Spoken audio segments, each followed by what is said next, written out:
Shalom anak-anak, apa kabar kalian? Semua baik dan sehat ya. Puji Tuhan ya, kita hari ini bisa kembali kebaktian ya, walaupun masih melalui online, tapi kita bersyukur karena Tuhan sangat baik di dalam hidup kita. Nah anak-anak, sebelum kita bernyanyi dan mendengarkan firman Tuhan, mari kita berdoa dulu ya. Yuk, semuanya siap? Bagaimana? Tangannya dilipat, matanya ditutup, ikutin Rose berdoa ya. Bapa yang baik, kami bersyukur untuk hari ini karena Tuhan masih menjaga kami. Tuhan Yesus, terima kasih untuk kasih setiamu.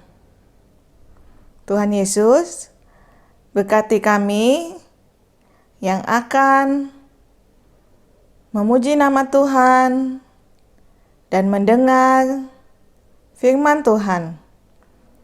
Tolong kami agar kami dapat melakukan firman Tuhan di dalam hidup kami. Terima kasih Tuhan Yesus. Di dalam nama Tuhan Yesus kami berdoa. Amin.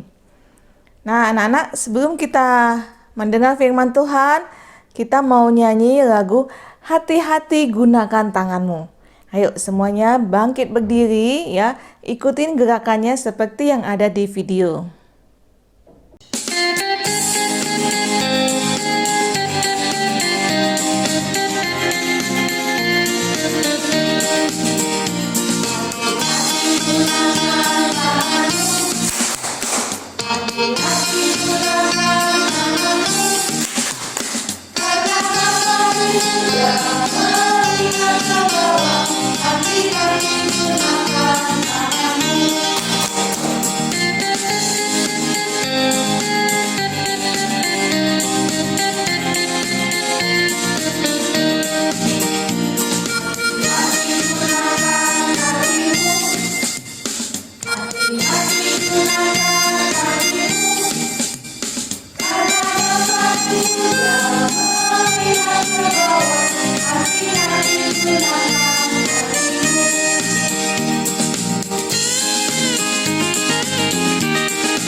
Oke, kita tadi sudah memuji Tuhan ya.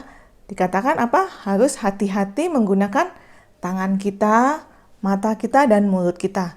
Supaya kita tidak berbuat dosa ya dengan anggota tubuh kita ini. Nah, sekarang kita akan mendengarkan cerita firman Tuhan. Ayo semuanya siapkan hati, dengarkan baik-baik ceritanya ya. Cerita kita hari ini tentang jangan mengingini milik orang lain.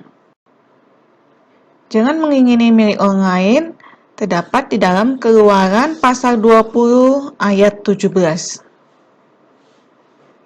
Nah anak-anak, kadang kamu merasa iri seperti gambar ini enggak? Melihat punya orang lain, kok dia punya lebih besar, kok dia lebih banyak, ya? Pernah enggak?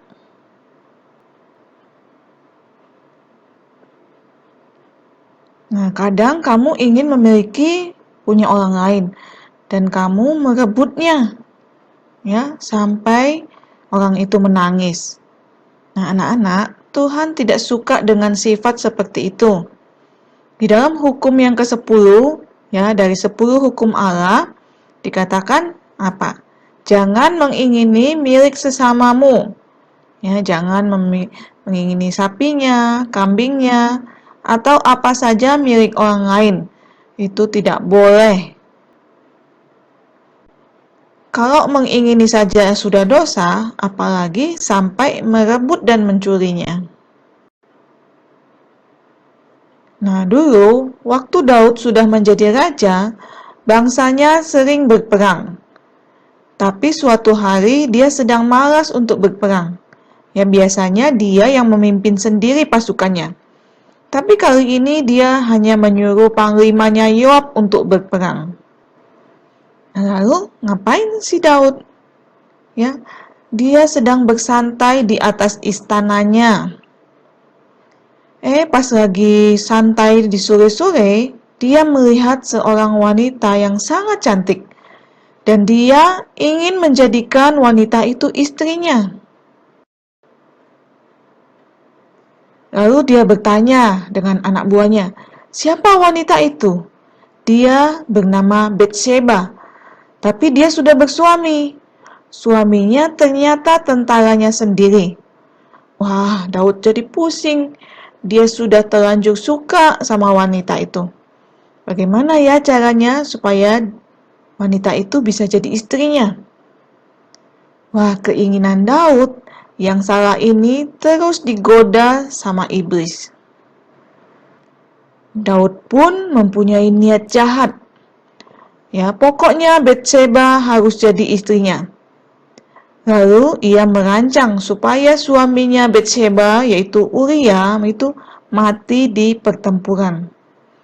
Nah, apa yang dilakukan Daud? Daud mengirim surat kepada Yoab yang sedang berperang.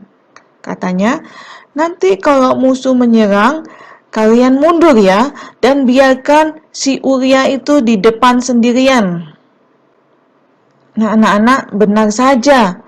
Ketika mereka sedang berperang, Uria dibiarkan mati oleh Yoab.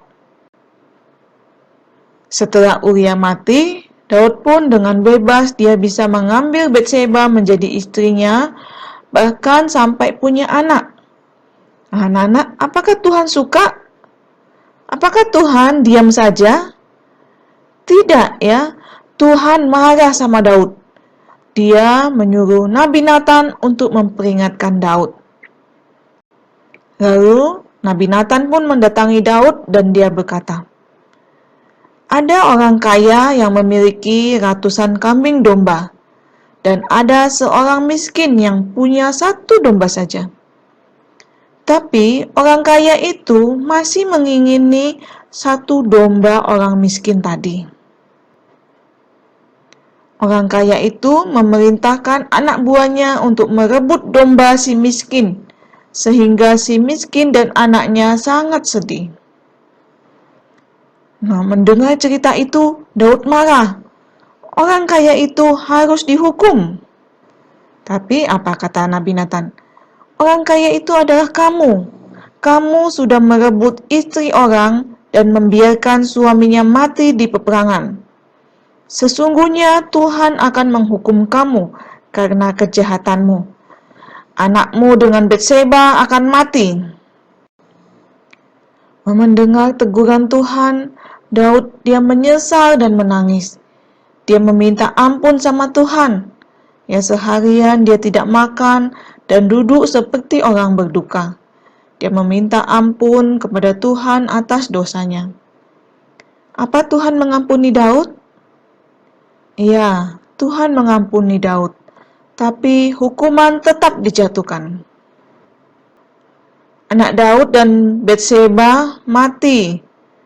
Daud menangis, tapi kemudian dia sadar Tuhan masih mengasihinya, kalau Tuhan masih mau mengingatkannya. Nah, anak-anak, jadi mengingini milik orang lain itu adalah kejahatan di hadapan Tuhan. Mengapa? Karena mengingini biasanya itu orang akan bisa mencuri, ya orang bisa merebut milik orang lain. Orang bisa melakukan hal-hal yang salah untuk mendapatkannya. Nah, lalu bagaimana ya supaya kita bisa melawan iri hati? Nah, anak-anak, ketika ada rasa iri hati di dalam diri kita harus lawan itu. Bagaimana caranya kita melawan? Yang pertama, kita harus bersyukur, ya.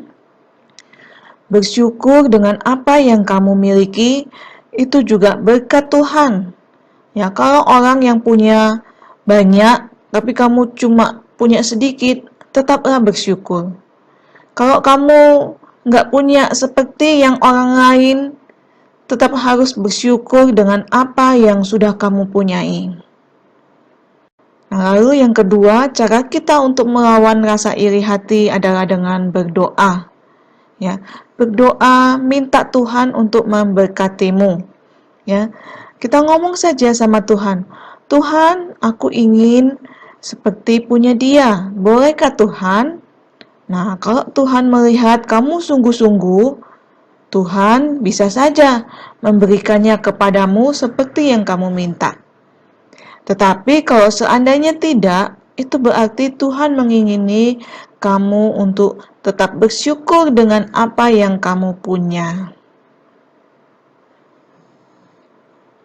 Nah, anak-anak, ya, Rosa akan kasih pertanyaan. Pertanyaannya adalah bagaimana cara kita melawan rasa iri hati ketika kita sedang mengingini sesuatu yang bukan milik kita. Ya, baiklah, sampai di sini dulu cerita Rosa. Sampai jumpa, Tuhan memberkati.